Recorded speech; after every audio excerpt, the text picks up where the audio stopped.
నమస్కారం. శ్రీ సత్య న్యూస్కు స్వాగతం. నేను మీ శ్రీనివాస్. రాష్ట్ర విభజన తర్వాత గత 5 ఏళ్ల వైసీపీ పాలనలో ఆర్థికంగా తీవ్రంగా నష్టపోయిన ఆంధ్రప్రదేశ్ను గట్టెక్కించేలా బడ్జెట్లో ఆర్థిక మంత్రి నిర్మలా సీతారామన్ నిధులు కేటాయించారు. కేంద్ర బడ్జెట్లో ఏపీకి ప్రత్యేక ఆర్థిక సహాయం ప్రకటించారు. రాజధాని అమరావతి అభివృద్ధికి 15,000 కోట్ల ఆర్థిక సహాయం వివిధ అభివృద్ధి ఏజెన్సీల ద్వారా ఇవ్వనున్నట్లు వెల్లడించారు.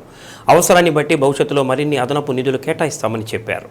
ఈ సందర్భంగా విభజన చట్టానికి అనుగుణంగా పోలవరం సత్వర నిర్మాణానికి సంపూర్ణ సహాయం అందిస్తామని కేంద్ర మంత్రి తెలిపారు. ఆంధ్రప్రదేశ్ రాష్ట్రం రైతులకు జీవనాడి పోలవరం భారత ఆహార భద్రతకు ఆ ప్రాజెక్టు ఎంతో కీలకమైనది. పోలవరం నిర్మాణం సత్వరం జరిగేలా చూస్తాం అని నిర్మలమ్మ భరోసా ఇచ్చారు. ఏపీలో వెనుకబడిన ప్రాంతాలకు ప్రత్యేక ప్యాకేజీ ఇవ్వనున్నట్లు నిర్మలమ్మ ప్రకటించారు. రాయలసీమ, ప్రకాశం, ఉత్తరాంధ్ర జిల్లాలకు ప్రత్యేక ప్యాకేజీ కింద నిధులు మంజూరు చేస్తామని అన్నారు. విభజన చట్టం ప్రకారం పారిశ్రామిక అభివృద్ధికి ప్రత్యేక సహకారం అందిస్తామని కేంద్ర మంత్రి వెల్లడించారు. హైదరాబాద్, బెంగళూరు పారిశ్రామిక కారిడార్ అభివృద్ధికి ప్రత్యేక నిధులు అందిస్తామని అన్నారు.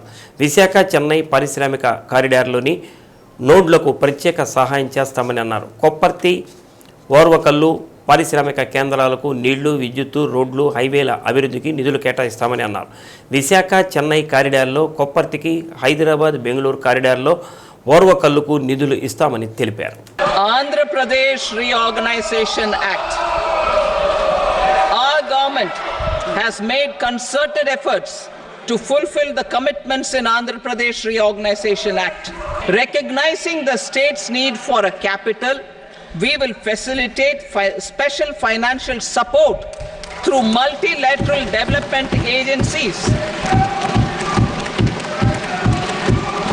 In the current financial year, 15,000 crore rupees will be arranged with additional amounts in future years.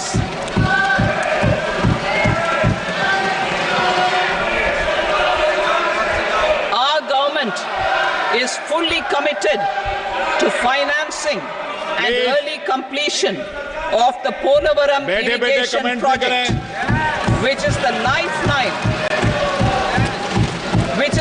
lifeline for Andhra Pradesh and its farmers. This will facilitate our country's food security as well. Under the Act, Andhra Pradesh Reorganization Act, for promoting industrial development, funds will be provided for essential infrastructure such as water, power, railways and roads. In Kopparthi node on the Visakhapatnam-Chennai industrial corridor and Varavakal node on the Hyderabad-Bangalore industrial corridor. Grants for backward regions of Rayalaseema, Prakasham, North Coastal Andhra, as stated in the Act, will be provided. దొనకొండలోని విమానాశ్రయంపై రాష్ట్ర ప్రభుత్వం దృష్టి సారించడంతో విమానాశ్రయ ప్రదేశాన్ని collector తమీం Ansaria పరిశీలించారు. విమానాశ్రయానికి ఎన్ని ఎకరాల భూమి అవసరం ఉంది, ఎంత భూమిని ప్రతిపాదించారు, అందులో ఏమైనా ఆక్రమణలు ఉన్నాయా అని కలెక్టర్ రెవెన్యూ అధికారులను అడిగి తెలుసుకున్నారు.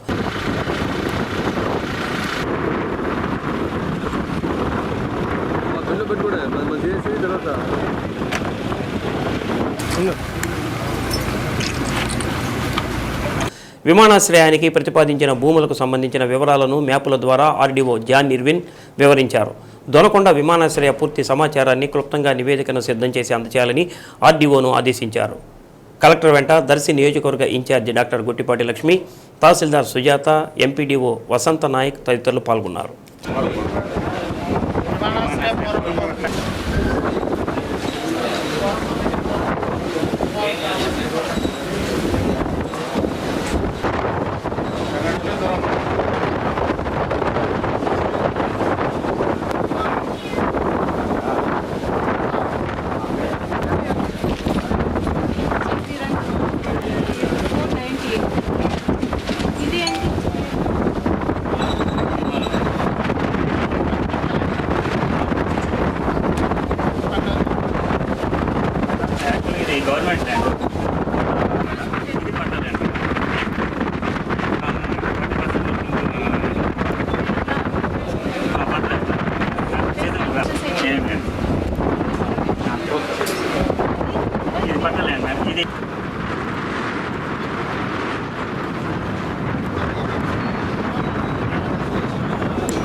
కనిగిరి మండలంలోని పునుగోడు ఎస్టీ కాలనీ వద్ద విషాదం చోటు చేసుకుంది. కనిగిరి విజేత కళాశాలలో ఇంటర్మీడియట్ చదువుతున్న ముగ్గురు విద్యార్థులు కళాశాల సమయం ముగిసిన తర్వాత సరదాగా పునుగోడు చెరువును చూసేందుకు మోటార్ బైక్పై వెళ్తున్నారు. మార్గమధ్యంలో ఎస్టీ కాలనీ వద్ద తెగిపడిన హైటెన్షన్ విద్యుత్ వైర్ను గమనించిన విద్యార్థులు దానిపై నుంచి వెళ్లడంతో ఒక్కసారిగా షార్ట్ సర్క్యూట్కు లోనయ్యారు.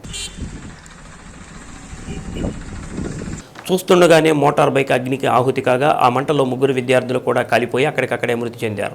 స్థానికుల సమాచారంతో DSP Ratnakaram Ramaraju, CI Venkateswararao police సిబ్బందితో కలిసి సంఘటనా స్థలానికి చేరుకున్నారు. ప్రమాదం జరిగిన ప్రదేశాన్ని పరిశీలించారు. ప్రమాదంలో మృతి చెందిన ఇంటర్ విద్యార్థులు కామినేని బాలాజీ, గౌతమ్ కుమార్, షేక్ నజీర్లుగా గుర్తించి వారి తల్లిదండ్రులకు పోలీసులు సమాచారాన్ని అందించారు.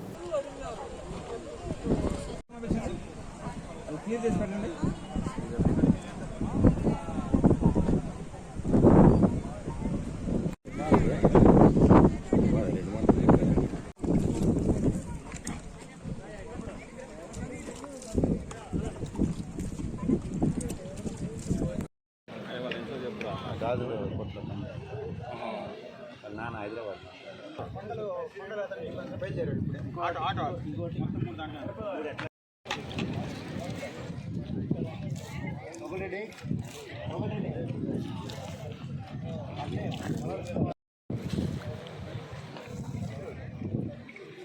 పేరు వచ్చింది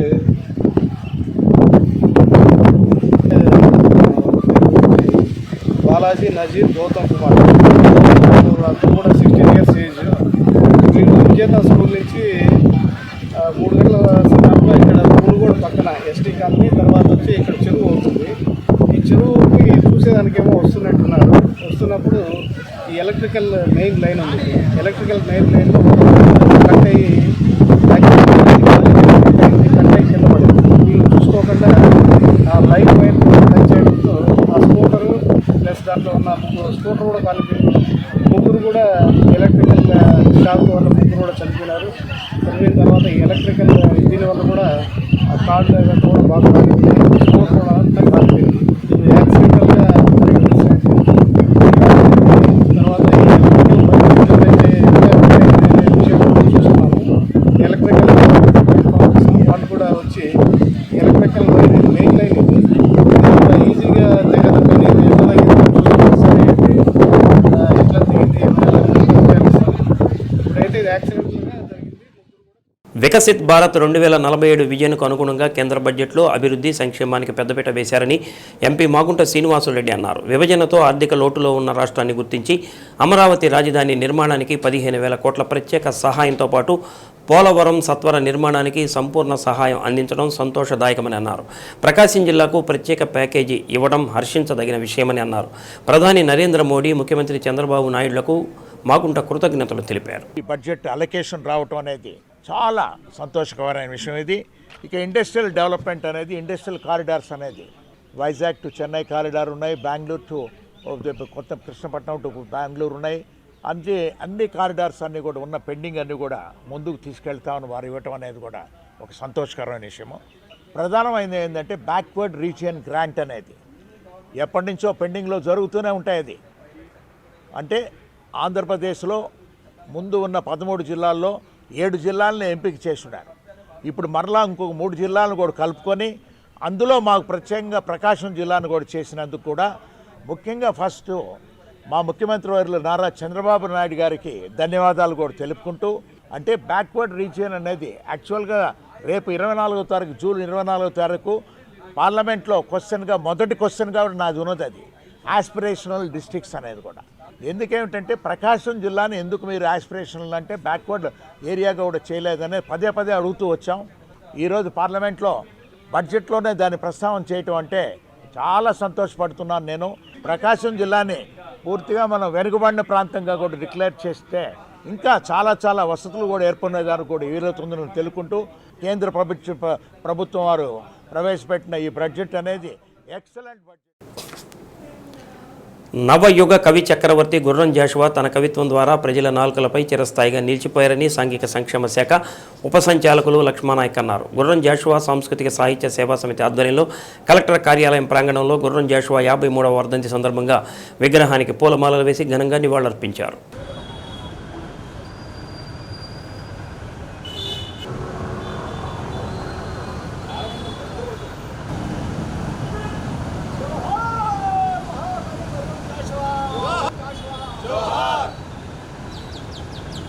జాషువా గారి ఆశయాలను కొనసాగిస్తాం. జాషువా గారి ఆశయాలను కొనసాగిస్తాం.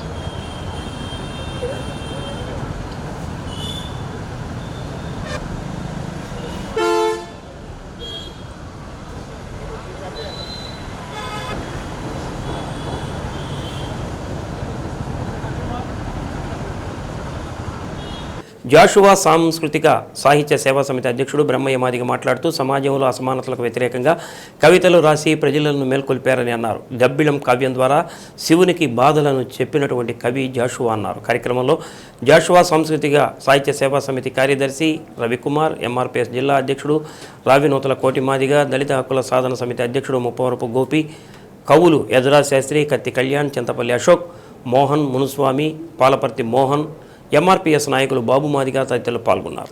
ఈరోజు మహాకవి గుర్రం జాషువా 53వ వర్ధంతి కార్యక్రమాన్ని ఇక్కడ జరుపుకోవడం చాలా ఆనందదాయకమైన విషయం. అయితే ఇన్నేళ్ళు గడిచినా సరే జాషువా గారి సాహిత్యం 100 ఏళ్ల తర్వాత కూడా ప్రజల నాలుకల మీద నడయాడుతుందంటే అది నిజంగా చాలా గొప్పతనం. తను సాహిత్యం అంతా కూడా పామరులకి దగ్గరగాను పండితులకు దూరంగాను ఉంది. ఇది ప్రతి వ్యక్తి కూడా ఈరోజు జాషువా గారి సాహిత్యాన్ని పాడుకుంటున్నాడంటే అది నిజంగా ఆయన గొప్పతనం. ఆ సాహిత్యాన్ని పెంచి పోషించడం బ్రహ్మయ్య గారు లాంటి, ఈడీ గారు లాంటి అధికారులు, బ్రహ్మయ్య గారు నాయకులు వీళ్ళంతా ఉన్నారు కాబట్టే సాహిత్యం నడుస్తుంది. ఈరోజు ఈ విగ్రహం ఇక్కడ వేయడం కూడా నిజంగా మేము గవర్నమెంట్కి, కలెక్టర్ గారికి అందరికీ కూడా ధన్యవాదాలు తెలియజేస్తున్నాము. మన గుర్రం జాషువా గారి 53వ వర్ధంతి కార్యక్రమం సేవా సమితి, సాంస్కృతిక సేవా సమితి అధ్యక్షులు బ్రహ్మయ్య గారు మరియు మిగతా వారి యొక్క మెంబర్స్ అందరికీ కూడా ఈ సందర్భంగా నమస్కారాలు తెలియజేస్తూ, మరి సాంఘిక సంక్షేమ శాఖ ఆధ్వర్యంలో మరి సేవా సమితి వారి యొక్క ఆధ్వర్యంలో ఉమ్మడిగా ఆ మహాకవి విశ్వనటుడి 53వ వర్ధంతి కార్యక్రమం ఘనంగా వారికి జరుపుకుంటూ, మరి ఆ మహనీయుడు ఉపాధ్యాయ వృత్తి చేపట్టారు. అలాగే శాసనసభ మండలిగా ఉన్నారు. మరియు పద్మవిభూషణ్, పద్మశ్రీ అవార్డులు కూడా తీసుకోవటం జరిగింది. మరి సార్ ఇజ్రా గారు చెప్పినట్టుగా ఆ మహాకవి విశ్వనరుడి యొక్క సాహిత్యం ఈ రోజుటికి కూడా మనం అందరం కూడా నెమరేసుకుంటున్నామంటే వారి యొక్క గొప్ప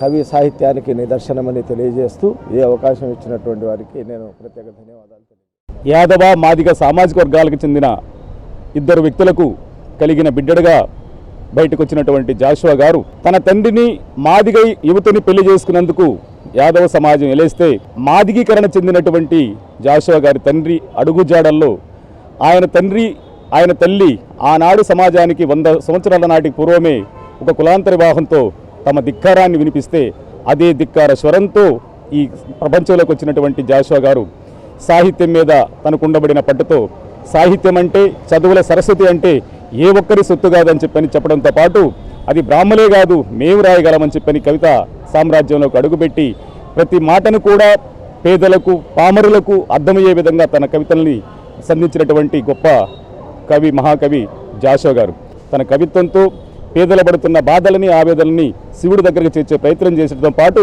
శ్మశానంలో పులైనా మేకైనా సమానమే అని చెప్పని శ్మశాన వాటికలో తనదైన పద్ధతిలో సమాజానికి అంటరానితనాన్ని స్మృతిని చూపించినటువంటి గొప్ప కవి జాషువా గారిని స్మరించుకోవడం గొప్పగా భావించి జాషువా సాహిత్య సాంస్కృతిక సేవా సమితి జాషువా గారి సాహిత్యాన్ని జాషువా గారి రచనలను ముందుకు తీసుకెళ్లడంలో మా వంతు పాత్ర మేము పోషిస్తామని చెప్పని సవినయంగా తెలియజేసుకుంటూ రేపు జరగబోయేటువంటి సెప్టెంబర్ 28న జాషువా గారి జయంతి కార్యక్రమాన్ని రంగరంగ వైభవంగా నిర్వహించడానికి మా వంతు పాత్ర మేము పోషిస్తామని, దానికి జాషువా అభిమానులు, జాషువా సాహిత్య అభిమానులు అందరితో పాటు అధికారులు కూడా కార్యక్రమానికి సహకరించాలని కూడా సందర్భంగా మేము కోరుతాం. ప్రజలకు మెరుగైన వైద్య సేవలు అందించాలని వైద్య సిబ్బందిని కలెక్టర్ తమీం అన్సారీ ఆదేశించారు.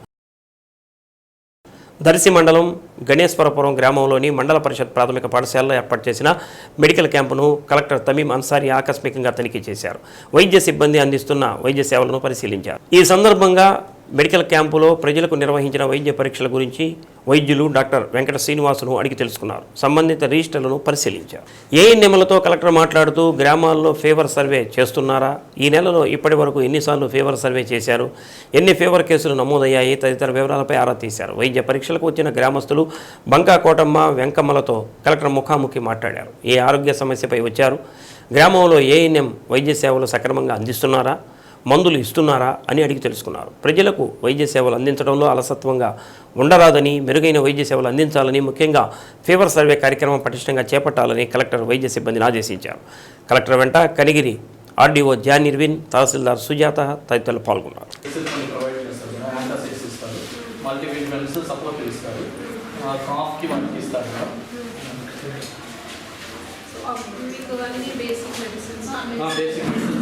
ఇనిషియల్గా మనం ఇక్కడ ఏం చేయగలమో అవి ఇస్తారు. క్యాంపులు కాకుండా ఇంకా ఫర్దర్గా ఏదైనా అవసరం ఉంది అంటే మాత్రం కంపల్సరీగా పిహెచ్సికి మనము ఫస్ట్ మనం అడ్వైజ్ చేస్తాం. ఒకవేళ పిహెచ్సి మనకి ఎవ్రీ మంత్ స్టాక్ అనేది 104లో తెచ్చి ఇక్కడ డంప్ చేసిన తర్వాత పంపిస్తాం. 94 యాక్చువల్గా ఇక్కడ హీమోగ్లోబిన్ ఆర్పిఎస్ వీళ్ళలో కొన్ని రిఫ్లెక్ట్ అవుతుంది. డెలివరీ అయిన తర్వాత కూడాను అవి అలాగే ఉంటాయి.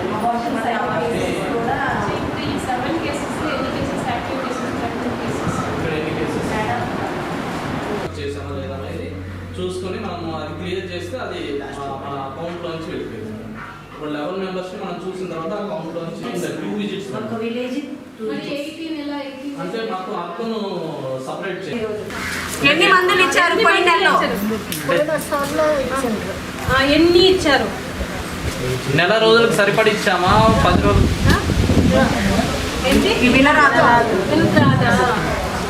ఎన్ని ఇచ్చారు ముందు? పోయిన నెలలో ఎన్ని మందులు ఇచ్చారు? నెల రోజులకు సరిపడి ఇస్తున్నామా లేకపోతే 10 రోజులకి ఇస్తున్నామా అని అడుగుతున్నారు మేడం గారు. మీరు ఎక్కడ నుంచి వస్తున్నారు, ఎలా వచ్చారు? ఈ ఊరేనా? నడిచి వచ్చారా? పోయిన నెలల్లో ఇచ్చారా మీకు? మందులు ఇచ్చారా? లేదండి. మీరు లేరా? ఎక్కడ పోయారు? ఊరికి పోయినా మా మనవరాలు. అప్పుడు ఎలా? ఇప్పుడు ఎప్పుడైనా బయటకు వెళ్ళాలంటే ముందే వాళ్ళతో మందులు అడిగితే ఇస్తారా?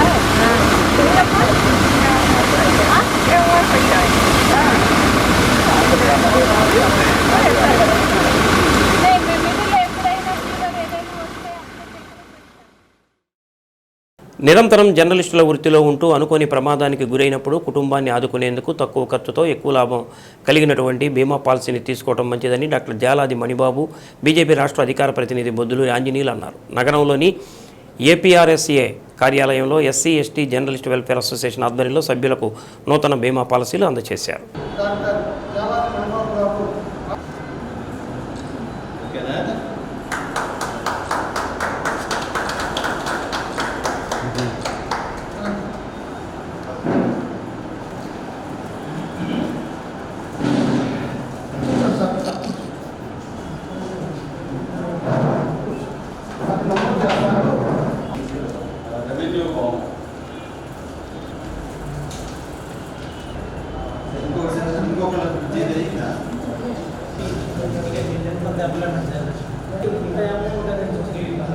జర్నలిస్టులకు అనుకోని ప్రమాదం జరిగితే కుటుంబం ఆర్థికంగా ఇబ్బంది పడకుండా ఉండేందుకు 549 రూపాయల premium SC ST welfare association చెల్లించి పాలసీ అందిస్తుందని అసోసియేషన్ నాయకులు అన్నారు. ప్రమాదం జరిగితే 10 లక్షల బీమా కుటుంబానికి ఆసరాగా ఉంటుందని అన్నారు. కార్యక్రమంలో అసోసియేషన్ సభ్యులు అజయ్ బాబు, యేసుపోగు కోటేశ్వరరావు, అంగలకుర్తి ప్రసాద్, కార్యదర్శి ఒంగోలు వసంతకుమార్, ట్రెజరర్ యేసుపోగు కోటయ్య, కమిటీ సభ్యులు సర్వేశ్వరరావు, శ్రీలేఖ, అజయ్, బుజ్జి, వెస్ప, అనిల్ తదితరులు పాల్గొన్నారు. ST SC journalist welfare association కార్యవర్గానికి ప్రత్యేకమైన ధన్యవాదాలు తెలియజేస్తూ ఈరోజు ఈ ప్రత్యేకమైన కార్యక్రమంలో నిత్యము ప్రమాదాల అంచుల వరకు వెళ్ళి వివిధ అంశాలను కవర్ చేస్తూ సమాజానికి తెలియచేసే ప్రక్రియలో భాగంగా తమ ప్రాణాలను ప్రాణంగా పెట్టి పనిచేస్తున్న ఎస్సీ ఎస్టీ విలేకరులు వారికి ఒక ప్రమాద బీమా ఉంటే వారి కుటుంబానికి ఆధారంగా ఉంటుందని ST SC journalist welfare association నిర్ణయించి ఒక బీమా పథకాన్ని అమలుపరిచి 10 లక్షల నుంచి 15 లక్షల వరకు ఆ కుటుంబానికి అందించే విధంగా ఒక బీమా పథకాన్ని రూపొందించి దానికి సభ్యులుగా నమోదు చేసుకున్న వారికి ఆ బెనిఫిట్స్ని ఇస్తూ ఉన్నారు. ఆ కార్యక్రమాన్ని మళ్ళీ ఈ సంవత్సరం రెన్యూవల్ చేసుకోవడానికి ఈ ప్రత్యేకమైన శిబిరాన్ని ఏర్పాటు చేసి అర్హత ఉన్న విలేకరులందరూ వచ్చి దాన్ని రెన్యూవల్ చేసుకుంటుండగా వారికి ఏ ప్రమాదం జరగకూడదని కోరుకుంటున్నాను. ఒకవేళ ఎందుకంటే వాళ్ళు ప్రమాదం అంచుల వరకు వెళ్తూ ఉంటారు కాబట్టి ఉండే విలేకరులు 70 నుంచి 80% మంది ఎస్టీ ఎస్సీ బీసీ వర్గాలకు సంబంధించిన విలేకరులే ఉంటారు కాబట్టి వారి కుటుంబాలకు ఒక భద్రతగా వారు చనిపోయినా వారికి ఏమన్నా ప్రమాదం జరిగినప్పుడు ఒక బీమా ఉంటే మంచిదని నిర్ణయించడం చాలా అభినందనీయమైనది. ఈ సందర్భంగా అర్హత ఉన్న ప్రతి ఒక్కరూ దీన్ని రెన్యువల్ చేసుకోవాలని కోరుచు నాకు ఈ అవకాశాన్ని ఇచ్చిన మీకు అందరికీ ప్రత్యేకమైన ధన్యవాదాలు తెలియజేస్తాను.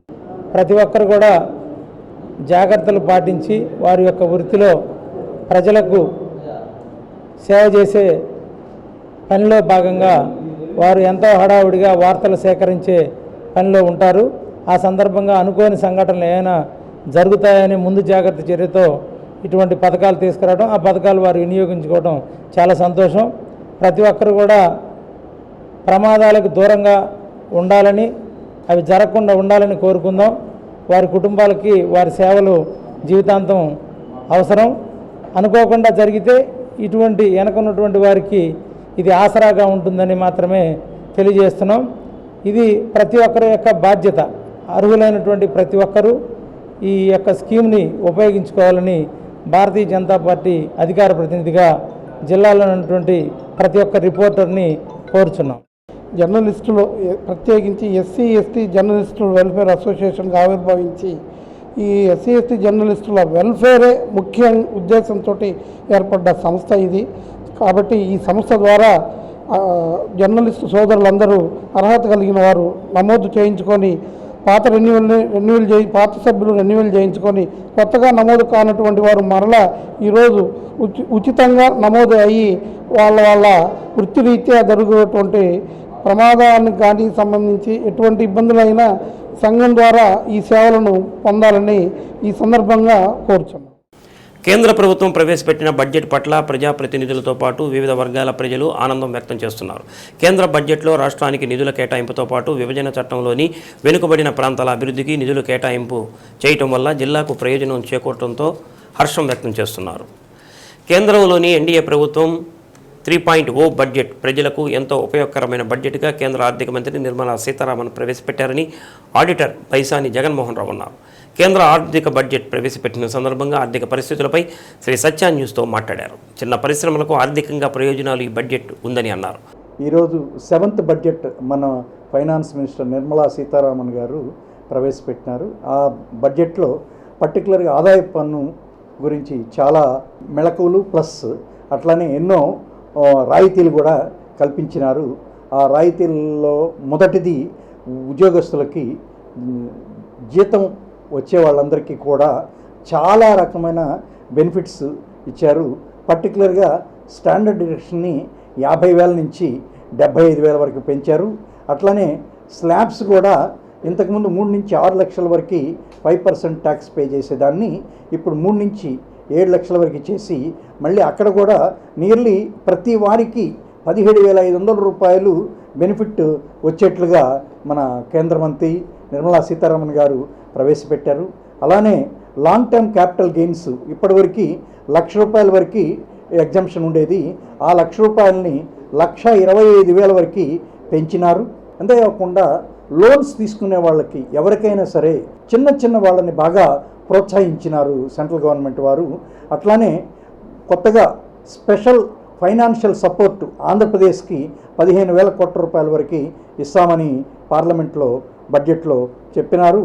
ఇంకోటి ఏంటంటే ఎన్నాళ్ళ నుంచో ఇన్కమ్ ట్యాక్స్ యాక్ట్ని రివ్యూ చేయాలి అని ఎప్పటి నుంచో అనుకున్న దాన్ని అది ఇప్పుడు వితిన్ 6 monthsలో రివ్యూ చేసి కాంప్రహెన్సివ్ రివ్యూ అంటే మొత్తం యాక్ట్ మొత్తాన్ని రివ్యూ చేద్దాము అని సెంట్రల్ గవర్నమెంట్ వారు భావించినారు. దానికి కూడా టైం ఓన్లీ 6 months లోపల రివ్యూ చేయమని చెప్పినారు. ఇది చాలా మంచి శుభపరిణామం. కేంద్ర ప్రభుత్వం ప్రవేశపెట్టిన బడ్జెట్లో బంగారం, వెండి వంటి వాటిపై కస్టమ్స్ సుంకం తగ్గింపు మధ్యతరగతి పేద వర్గాలకు ఎంతో మేలు చేకూరుస్తుందని గోల్డ్ మర్చెంట్స్ అసోసియేషన్ అధ్యక్షుడు తాతా ప్రసాద్ అన్నారు. కేంద్ర ప్రభుత్వం వారు ప్రవేశపెట్టిన బడ్జెట్ మధ్యతరగతి కుటుంబీకులకి, వ్యాపారస్తులకి, ముఖ్యంగా ఆంధ్ర రాష్ట్ర ప్రజలందరికీ కూడా శుభపరిమాణం. ఎందువల్లంటే ఈ యొక్క బడ్జెట్లో రాష్ట్రం పరంగా చూసుకుంటే మన అమరావతికి 15,000 కోట్ల రూపాయలు పెట్టుబడిగా ఎక్స్ట్రా నిధులు ఇస్తానని చెప్పడం, అంతేగాక ఇంకొక కావాలంటే అవసరాన్ని బట్టి కూడా ఇంకా నిధులు ఇస్తామని చెప్పి మన ఫైనాన్స్ మినిస్టర్ ఆర్థిక సీతారామన్ గారు మా బడ్జెట్లో ప్రవేశపెట్టడం జరిగింది.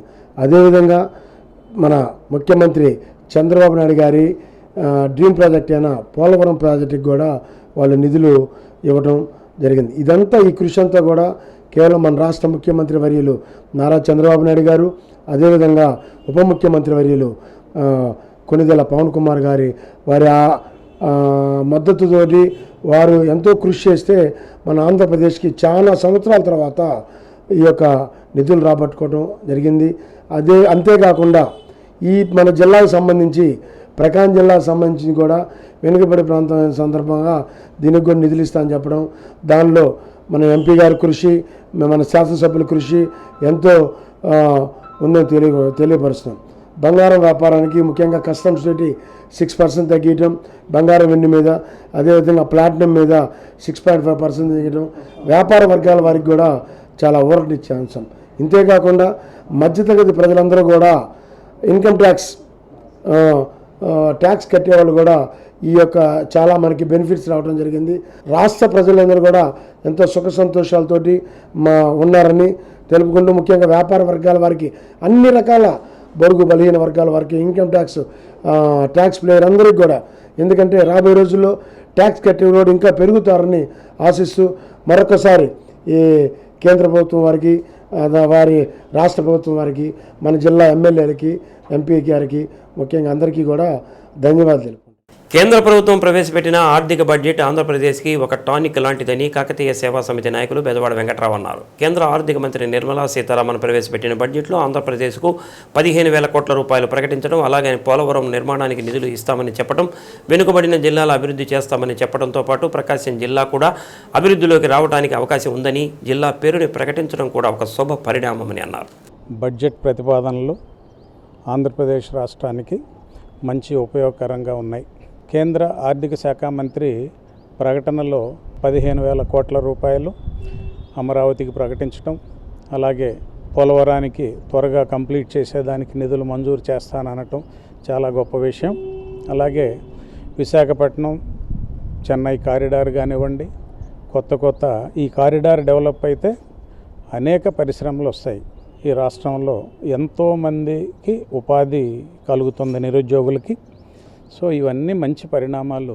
అలాగే రోడ్లకు సంబంధించి కానీ, ఎలక్ట్రికల్కి సంబంధించి కానీ, అలాగే ఇళ్లకు సంబంధించి కానీ అనేక ప్రకటనలు, అనేక బెనిఫిట్స్ చూపిస్తూ ఈరోజు కేంద్ర మంత్రి గారు ప్రకటించారు. చాలా గొప్ప విషయం. ఇది రాష్ట్రానికి రాష్ట్రం అభివృద్ధిలోకి వెళ్ళటానికి మంచి అవకాశం. ఈ రాష్ట్రాన్ని అభివృద్ధి చేసుకోవటానికి నిధులు సాధించుకోవటం అనేది చాలా గొప్ప విషయం. ఈ సందర్భంగా కేంద్ర ప్రభుత్వానికి హృదయపూర్వకంగా ధన్యవాదాలు తెలియజేస్తున్నాం. అలాగే చంద్రబాబు నాయుడు గారికి వ్యూహాత్మకంగా వేస్తున్న ప్రతి అడుగుకి ఆంధ్రప్రదేశ్ కాకతీయ సేవా సమాఖ్య తరపున, ఈ రాష్ట్ర ప్రజానీకం తరపున మనస్ఫూర్తిగా అభినందనలు తెలియజేస్తున్నాం. నరేంద్ర మోడీ గారు, చంద్రబాబు నాయుడు గారు, పవన్ కళ్యాణ్ సారథ్యంలో వచ్చిన ఈ రాష్ట్రంలో కేంద్రంలో వచ్చిన ప్రభుత్వం డబుల్ ఇంజిన్ సర్కార్ లాగా ఈరోజు ప్రభుత్వం వచ్చి ఈ సంవత్సరం 2024-25 బడ్జెట్లో అమరావతికి 15,000 కోట్లు కేటాయించడం అనేది శుభ పరిణామం. దీని ద్వారా ఈ రాష్ట్రం అభివృద్ధి చెందడానికి, అమరావతి అభివృద్ధి చెందడానికి పూర్తిగా ఉపయోగపడుతుంది. అట్లాగే తెలుగు ప్రజల, ఆంధ్ర ప్రజల జీవనాడి పోలవరం ప్రాజెక్టుని పూర్తి బాధ్యత తీసుకొని సకాలంలో పూర్తి చేయడానికి కూడా కేంద్ర ప్రభుత్వం ఈరోజు బడ్జెట్లో తెలుపటం జరిగింది. అట్లాగే పారిశ్రామిక క్యారిడార్లు విశాఖ చెన్నై క్యారిడార్లో కొప్పర్తి దగ్గర, అట్లాగే బెంగళూరు హైదరాబాద్ క్యారిడార్ మధ్యలో ఉన్న కర్నూలు జిల్లాలో ఓరవకల్లు దగ్గర ఈ రెండిట్లు కూడా పారిశ్రామిక నోడ్లుగా డెవలప్ చేయడానికి కూడా కేంద్ర ప్రభుత్వం సంసిద్ధత వ్యక్తం చేయటం, అట్లాగే వెనుకబడిన జిల్లాలుగా రాయలసీమ, ఉత్తరాంధ్రతో పాటు ప్రకాశం జిల్లాను కూడా చేర్చి ప్రత్యేకంగా నిధులు కేటాయించడం కూడా చాలా సంతోషం. ఈ బడ్జెట్ని తెలుగు ప్రజలందరూ కూడా, ముఖ్యంగా ఆంధ్రప్రదేశ్ ప్రజలందరూ కూడా స్వాగతిస్తూ ఉన్నారు. ఈ కూటమి ప్రభుత్వం ఈ 5 ఏళ్లలో మరింత ఆంధ్రప్రదేశ్ ప్రజలు పురోభివృద్ధి సాధించడానికి, తర్వాత హౌసింగ్లో కూడా దాదాపు కొన్ని లక్షల ఇళ్ళు వచ్చే అవకాశం ఉంది. తర్వాత రాబోయే రోజుల్లో ఉద్యోగ కల్పనకు కూడా కేంద్ర ప్రభుత్వం ప్రాధాన్యత ఇచ్చింది. దాంట్లో తెలుగుదేశం ప్రభుత్వం ఇచ్చిన 20 లక్షల ఉద్యోగాలు భర్తీ చేయడానికి కూడా మంచి అవకాశాలు ఉన్నాయని చెప్పి కూడా ఇంత చక్కటి బడ్జెట్ ఈ మధ్య కాలంలో నేను ఎప్పుడు చూడలేదు.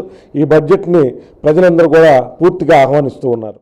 నిరుద్యోగ యువతి యువకులు ప్రభుత్వం కల్పిస్తున్న అవకాశాలను ప్రతి ఒక్కరూ సద్వినియోగం చేసుకోవాలని జిల్లా ఉపాధి కల్పన అధికారి టి భరద్వాజ్ అన్నారు. స్కిల్ డెవలప్మెంట్ జిల్లా ఉపాధి కల్పన కార్యాలయం సిడాప్ సంయుక్తంగా ఉద్యోగ మేళాను నిర్వహించారు. ప్రభుత్వ కార్యాలయాల సముదాయం పాత రిమ్స్లోని జిల్లా ఉపాధి కల్పన కార్యాలయంలో నిర్వహించిన జాబ్ మేళాలో వివిధ ప్రాంతాల నుంచి యువతి యువకులు పాల్గొన్నారు. ఉద్యోగ భద్రత కోసం నైపుణ్యాలు పెంపొందించుకోవాల్సిన అవసరం ఎంతైనా ఉందని అధికారులు తెలిపారు. జాబ్ మేళా పట్ల ప్రతి ఒక్కరూ అవగాహనతో రావాలని, అడిగిన దానికి సరైన సమాధానాలు చెప్పాలని అన్నారు. కార్యక్రమంలో జిల్లా నైపుణ్యాభివృద్ధి అధికారి రవితేజ, స్టెప్ మేనేజర్ సీమన్నారాయణ, వివిధ సంస్థల ప్రతినిధులు పాల్గొన్నారు.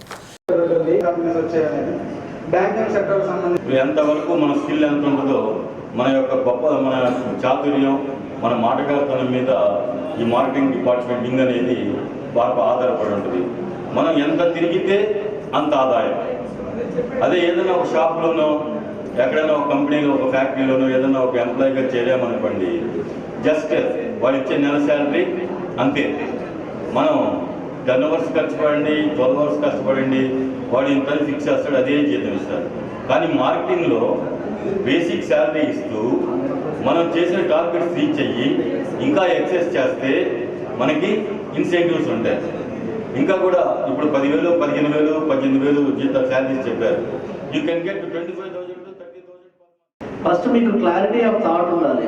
అండ్ నేను ఎందుకు ఈ కంపెనీకి అటెండ్ అవుతున్నాను, హెచ్ఆర్సీస్ కూడా అదే. వాళ్ళు ఏం చూస్తారంటే మీకు అన్ని టెక్నికల్గా స్ట్రాంగ్గా, లేకపోతే మీకు సబ్జెక్ట్ ఓరియంటెడ్ అవి చూడరు. క్లారిటీ ఆఫ్ థాట్, వాళ్ళు అడిగిన దాన్ని మీరు అర్థం చేసుకుంటున్నారా, అండ్ వాళ్ళు అడిగిన క్వశ్చన్కి మీరు సమాధానం కరెక్ట్గా చెప్తున్నారు లేదా. Clarity of thought, clarity of expression, ఆ రెండు కరెక్ట్గా ఉండాలి. వాళ్ళు మీరు కంపెనీలో మీరు ఓకే, మీరు నేర్చుకోగలరు, కొంత ట్రైనింగ్ ఇస్తే, 1 month ట్రైనింగ్ ఇస్తే మీరు సఫిషియెంట్గా నేర్చుకోగలరు అన్నప్పుడు వాళ్ళు ఇన్హౌస్ ట్రైనింగ్ ఇస్తారు వాళ్ళ కంపెనీలోనే. దాని తర్వాత మీరు పికప్ అవుతారు. సో స్టార్టింగ్ చేస్తూనే ఎవరికి ఏమన్నీ రావు. సో మీరు హెచ్ఆర్ అడిగిన దానికి క్లియర్గా వినండి. ముందు ప్రశాంతంగా విని, అన్ఎంప్లాయ్మెంట్ అంటే కూడా అండర్ ఎంప్లాయ్మెంట్ ఎక్కువ ఉంది కాబట్టి దాన్ని దృష్టిలో పెట్టుకొని ఉన్న అవకాశాలని ఎక్కువగా గ్రాప్ చేసి తర్వాత యాక్స్పిరేషన్ చేసుకోవాలని అందరూ కోరుకుంటున్నారు. ఇంత మన శ్రీమన్నారాయణ సార్ చాలా డీటెయిల్గా చెప్పారు, ఎలాగ మనం చేయాలి, ఏంటి యాక్టివిటీస్ అని చెప్పేసి, ఎలా మనం ఎదగాలని చెప్పి చెప్పారు. అలాగే మన రవితేజ సార్ కూడా చెప్పారు, రీజనల్ స్కిల్ డెవలప్మెంట్ సార్. నేనేంటంటే నెక్స్ట్ మీరు వన్స్ జాబ్ ఎలా చేరాలి ఏంటి అనేది చేరిన తర్వాత నెక్స్ట్ లైఫ్ అనేది చాలా ఇంపార్టెంట్. నెక్స్ట్ అప్గ్రేడేషన్ అనేది ఎప్పుడైనా సరే దేనిపైన ఉండాలి, దానికి మనకి గవర్నమెంట్ ప్రొవైడ్ చేస్తున్న sources skill hubs, skill college కూడా ఉందండి. స్కిల్ హబ్స్ ఏదైతే ఉందో మొత్తం 8 కాన్స్టిట్యున్సీలో 10 స్కిల్ హబ్స్ అనేది అరేంజ్ చేశారు. ప్రతి 2 months కి కోర్సెస్. ప్రజలకు తాగునీటికి ఇబ్బంది లేకుండా స్వచ్ఛమైన తాగునీరు అందించేలా ప్రత్యేక దృష్టి సారించాలని ఆర్డబ్ల్యూఎస్ ఇంజనీరింగ్ అధికారులను కలెక్టర్ తమీం అన్సారీ ఆదేశించారు. దర్శిలోని Ongole branch canal head regulator, Darsi branch canal నుంచి దర్శి చెరువుకు నీరు సరఫరా చేసే పంప్ హౌస్ను ఇరిగేషన్ ఆర్డబ్ల్యూఎస్ అధికారులతో కలిసి పరిశీలించి నీటి లభ్యత తదితర వివరాలను కలెక్టర్ అడిగి తెలుసుకున్నారు.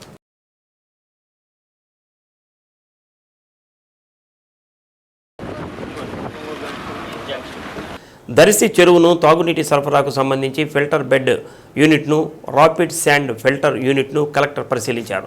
దర్శి పట్టణంలో మున్సిపల్ కార్యాలయం నూతన భవన నిర్మాణానికి నిర్దేశించిన స్థలాన్ని కలెక్టర్ పరిశీలించారు. కురిచేడు మండల పరిధిలో ఉన్న దర్శి బ్రాంచ్ కెనాల్ హెడ్ రెగ్యులేటర్ను కలెక్టర్ పరిశీలించారు. కలెక్టర్ వెంట irrigation SC Muralikrishna, RWS SC Mardanali, RDO John Irvin, Darsi నియోజకవర్గం ఇన్ఛార్జి డాక్టర్ గుట్టిపాటి లక్ష్మి, దర్శి తహసీల్దార్ సుజాత, కురిచేడు తహసీల్దార్ సుధాకర్ తదితరులు పాల్గొన్నారు.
మిగతా ఉంటే ఇస్తాం. అదే మనకు స్టేట్ నుంచి కూడా ఇన్స్ట్రక్షన్స్ 10 days ముందు. ఇప్పుడు ఇక్కడ తాగడానికే ప్రాబ్లం ఉంది కదా, చివరిలో 2 రోజులు కొంచెం ఇస్తే ఒక నెల తాగడానికి గెదలు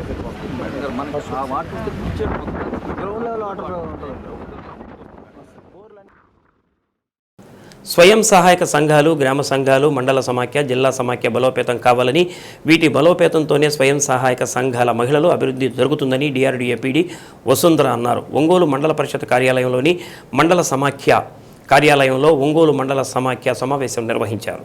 సంఘాలు బలోపేతమైతే ఎప్పుడు ఏపీఎంలు, సీసీలపై ఆధారపడాల్సిన అవసరం ఉండదని, వాళ్లే సంఘ సభ్యుల మీద ఆధారపడాల్సిన పరిస్థితి రావాలని పీడీ అన్నారు. నిరంతరం ప్రతి నెల 2 సమావేశాలు నిర్వహించాలని అన్నారు. మొదటి సమావేశంలో ఆర్థిక లావాదేవీలపై సమీక్షించాలని, రెండవ సమావేశంలో ప్రభుత్వ పథకాలు, విద్య, వైద్యం, పశుపోషణ, వ్యవసాయం వంటి అంశాలపై సమావేశంలో చర్చించాలని అన్నారు. సంఘాల్లోని సభ్యులకు ఏ రుణాలు అవసరమో గుర్తించాలని తెలిపారు. చిరు వ్యాపారులకే కాకుండా పెద్ద పెద్ద వ్యాపారాలు చేసేవారు కూడా PMEG పథకంలో రుణ సదుపాయం కలగచేయనున్నట్టు తెలిపారు. సమావేశంలో ఏరియా కోఆర్డినేటర్ ఎం విజయమ్మ, ఏపీఎం గోపీనాథ్, మండల సమాఖ్య కార్యదర్శి రమాదేవి, విఓఏ అధ్యక్షులు పాల్గొన్నారు. స్వయం సహాయక సంఘాలు, తర్వాత విలేజ్ ఆర్గనైజేషన్స్, గ్రామ సంఘాలు, ఆ తర్వాత మండల సమాఖ్య, నెక్స్ట్ జిల్లా సమాఖ్య. సో ఇవి స్ట్రెంగ్తన్ కావాలి. ఇవి ఎప్పుడైతే బలోపేతం అవుతాయో మీకు ఏదైనా కూడా సక్రమంగా జరుగుద్ది, మీరు అభివృద్ధి చెందుతారు. మీరు ఏపీఎం మీదో సీసీ మీదో ఆధారపడకూడదు. వాళ్ళు మిమ్మల్ని అడగాలి, వాళ్ళు మిమ్మల్ని అడిగే రోజు రావాలి. అర్థమైందా? దానికోసము మీరు స్ట్రెంగ్తన్ కావాలి. సో మీరు స్ట్రెంగ్తన్ కావాలంటే రెగ్యులర్గా వివో మీటింగులు జరగాలి. నెలకు 2 వివో మీటింగులు కంపల్సరీ జరగాలి. అలాగే వాళ్ళు గ్రూప్ మీటింగులు ఖచ్చితంగా జరగాలి. ఎంత పనున్నా వివో మీటింగ్లు అయితే నెలకు 2 సార్లు ఖచ్చితంగా పెట్టుకోవాలి. ఒక మీటింగ్లో ఏం డిస్కస్ చేస్తారు? ఆర్థిక లావాదేవీలు, మీరు అప్పు తీసుకున్నవి కానీ తిరిగి చెల్లించడం కానీ, అది స్త్రీనిధి కానీ, ఉన్నతి కానీ, సిఐఎఫ్ కానీ, బ్యాంక్ లింకేజ్ కానీ, ఇవన్నీ కూడా మళ్ళీ పొదుపు పేమెంట్ కానీ, అప్పు కట్టడం, అవన్నీ కూడా ఆ మీటింగ్లోనే. ప్రభుత్వ పథకాలు కానీ, ఆరోగ్యము, విద్య, ప్రభుత్వ పథకాలు, తర్వాత అగ్రికల్చర్ వ్యవసాయము, పశు సంవర్ధక శాఖ, మెయిన్ ఈ అంశాల మీద చర్చ జరగాలి. ఏ విధంగా ప్రతి 2 మీటింగ్లు జరగాలి. మీటింగ్లు జరిగిన తర్వాత ఆ విషయాలన్నీ మీకు అక్కడ సాల్వ్ కానివి ఏవైనా ఉంటే అవి మండల సమాఖ్య మీటింగ్లో మీరు చర్చించుకోవాలి. తర్వాత ఎంసీపీలు తయారు చేస్తారు కదా, మైక్రో క్రెడిట్ ప్లాను, బ్యాంక్ లింకేజ్కి. అలాగే ఇంకెవరికైనా ఉన్నతిలో లోన్ అవసరమా, ఉన్నతిలో లోన్ అవసరమైనా, స్త్రీనిధులు అవసరమైనా ఇక్కడ ఈ మీటింగ్లో అప్రూవ్ కావాలి కదా, ఎంఎస్ మీటింగ్లో అప్రూవ్ కావాలి కదా. సో మీరు బెనిఫిషరీస్ని ఐడెంటిఫై చేస్తారు. ఎవరికి ఉన్నతిలో లోన్ అవసరం, ఎవరికి స్త్రీనిధిలో లోన్ అవసరం, ఎవరికి సిఐఎఫ్ లోన్ అవసరం. ఇవి కాకుండా ఇప్పుడు గవర్నమెంట్ నుంచి సీడ్ క్యాపిటల్ అని చెప్తున్నాము. 40,000 రూపాయలు చిన్న వ్యాపారం చేసుకునే వాళ్ళు ఎవరైనా ఉంటే, ఫుడ్ ప్రాసెసింగ్ యూనిట్స్, అవి ఇంకా ఎవరికి అవసరము. అలాగే PMEGP last year dairy units ఇచ్చున్నాము. ఆ డైరీ యూనిట్సే కాకుండా నాన్ ఫామ్లో ఇంకా వేరే వ్యాపారం చేసుకోవడానికి కూడా గవర్నమెంట్ నుంచి సబ్సిడీ ఇస్తుంది, బ్యాంక్ వాళ్ళు లోన్ ఇస్తున్నారు. పెద్ద యూనిట్లు కూడా పెట్టుకోవచ్చు. మీరు 5 లక్షలు, 10 లక్షలు, 20 lakhs, 20 లక్షల వరకు కూడా యూనిట్లు గిద్దలూరు మండలం కొండపి గ్రామంలో విషాదం చోటు చేసుకుంది. గాలిపటం ఎగరవేస్తూ ఓ బాలుడు విద్యుత్ షాక్తో మృతి చెందాడు. కొండపేట గ్రామానికి చెందిన 11 ఏళ్ల ఈరుగుల నాగేంద్ర గాలిపటం ఎగరవేస్తుండగా ఆ గాలిపటం చెట్టుకు చిక్కుకుంది. గాలిపటం అందుకునేందుకు ట్రాన్స్ఫార్మర్ సమీపంలో ఉన్న చెట్టును బాలుడు ఎక్కాడు. గాలిపటం అందుకునేందుకు ప్రయత్నిస్తున్న సమయంలో విద్యుత్ షాక్ తగిలి బాలుడు మృతి చెందాడు. కుటుంబ సభ్యులు బాలుడిని గిద్దలూరు ప్రభుత్వ ఆసుపత్రికి తరలించారు. కానీ అప్పటికే బాలుడు మృతి చెందినట్లుగా వైద్యులు తెలిపారు.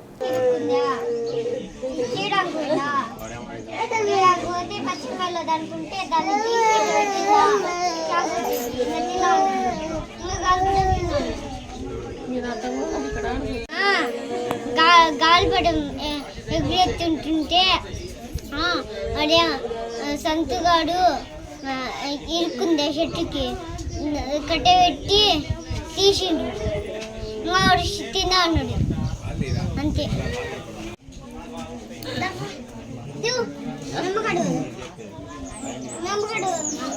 మెమ్మేది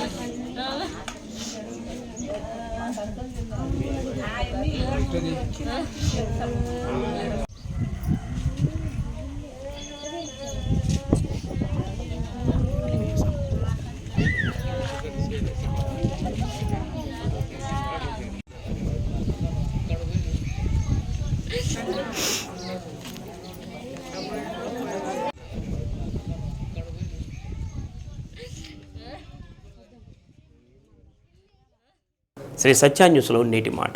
జీవితం ఎప్పుడూ సవాళ్లను విసురుతూనే ఉంటుంది. వాటిని ఎదుర్కొని నిలిచిన వాళ్లే విజేతలు అవుతారు. శ్రీ సత్య న్యూస్ ఇంతటితో సమాప్తం. నమస్కారం.